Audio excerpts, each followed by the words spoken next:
Eu fui jogador de futebol, né? Comecei aqui na equipe do Serrano, com 16 anos, 15 anos de idade, e era juvenil, depois posteriormente fui para a Catuense, joguei 1 ano lá na Catuense e voltei para aqui, né? Tive a oportunidade de ser convocado para a Seleção Baiana de Junho e depois retornei aqui para a Vitória da Conquista e fiquei até hoje. O interessante é que eu fui o jogador mais novo do Brasil, goleiro titular de time de primeira divisão. Eu fui titular com 17 anos naquela época, era muito novo realmente para goleiro. Naquela época não tinha essa característica de você ter goleiros novos. Acho que até hoje, assim, goleiro é uma posição, né, que o pessoal amadurece e eles gostam mais de uma experiência, né? Que você tem que ter experiência. Mas sempre eu acreditei que experiência você tem atuando. Você não vai ter nunca experiência se você não atuar. Mas eu tive essa oportunidade de tem até matérias, até em jornais internacionais. Um dia desse eu estava mexendo lá no Google, eu vi uma matéria interessante no Jornal da Espanha, falando dessa trajetória minha. Eu dei uma entrevista aqui, eu acho que repostaram para lá. Repercutiu lá. E muito interessante, eu fui o goleiro mais novo do Brasil de time de primeira divisão e posteriormente fui o presidente do Serrano e o presidente mais novo naquela época de time de futebol profissional, né? Só fui desbancado pelo filho de Collor de Mello. Depois ele foi presidente lá no Asa de Arapiraca, parece que ele era até mais, foi com 19 anos, se eu não me engano. Mas eu acho que eu fui presidente do Serrano com 22 anos de idade. 22, 23 anos, se eu não me salvo engano. Caramba, como é que foi isso aí também? Eu fui presidente do Serrano porque ninguém queria. Um guri saindo do futebol. Aí tem uma eleição, pô, quem é que vai ser? Ninguém quer. Ninguém quer não. Pô, se ninguém quer, vai você mesmo. Aí eu me joguei e fui ser presidente. E gostou? Foi bacana? Não. Sério? Não, porque o que eu queria, o que eu gostava mesmo era de jogar futebol. E impactava muito eu ter meus negócios, que eu passei a tomar conta, depois do falecimento do meu pai, das coisas de minha mãe, e ainda ter o futebol, né? Cuidar do futebol, para cuidar das coisas de minha mãe, não dava tempo de você jogar, não dava tempo de treinar, de aperfeiçoar, então eu fiquei só como presidente.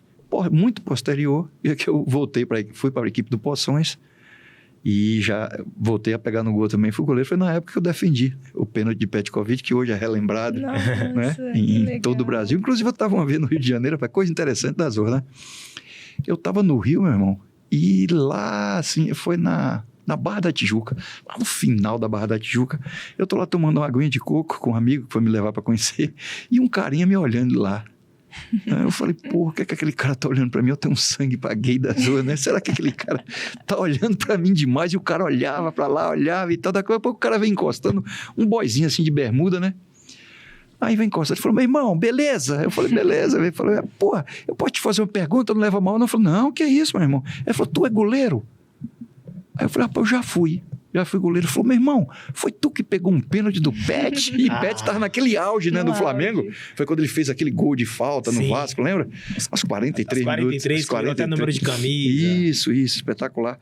Aí eu falei, foi. Aí o cara falou, meu irmão, eu sou seu fã, eu fui goleiro também aqui do Flamengo, mas eu era baixinho e tal, não deu. Coisa incrível você ser reconhecido, né, assim, fora. Por um feito, eu achei muito gostoso, foi muito bom, marcou minha estada lá no seu Rio de Janeiro. Você está em seu primeiro mandato como vereador, né? Primeiro mandato. Vitória da Conquista. Desse período aí já, vamos lá, caminhando, fechando o 3º ano quase, né? Ainda tem algumas coisas para acontecer. 2 anos e 8 meses. 2 anos e 8 meses. Qual a avaliação que você faz desse período? Uma avaliação muito boa, não. Você cria uma expectativa muito grande de um mandato de vereador, você acha que você vai chegar ali naquela Câmara e resolver todos os problemas da sociedade. Mas é a própria sociedade que ela não lhe procura para resolver o problema dela. Quem lhe procura são as pessoas querendo resolver os seus próprios problemas. Eu estou ali no meu gabinete há 2 anos e 8 meses e absolutamente nunca entrou ninguém ali para tentar resolver um problema da sociedade. Todos que entraram ali foram para resolver os seus próprios problemas, seus problemas particulares. Isso não é uma função do político, não é? Ali eu estou na função de criar leis, de melhorar a sociedade, de melhorar a comunidade, de criar projetos. Infelizmente, hoje, a política é isso. É a política do fisiologismo, a política do clientelismo.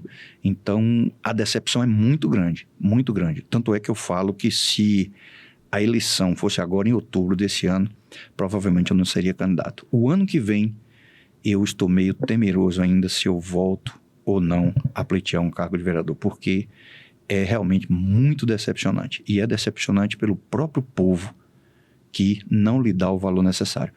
Afinal de contas, o político ele é a fiel representação do povo que o elege.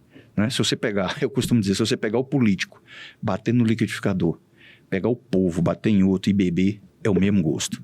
Então não adianta você dizer que o político é bandido, o político é ladrão, o político se locupleta, o político não faz nada. Mas quem é que elege o político e faz isso? É o povo corrupto, ladrão, safado, vagabundo. É esse povo que elege o político, ladrão, safado, vagabundo. Porque se não tiver quem elege esses caras, eles não vão ganhar a eleição.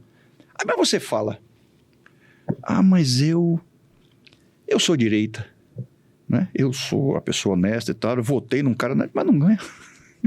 Você entendeu? É muito difícil você ter essa representatividade. Então, eu costumo sempre dizer, o político é a fiel representação do povo que o elege.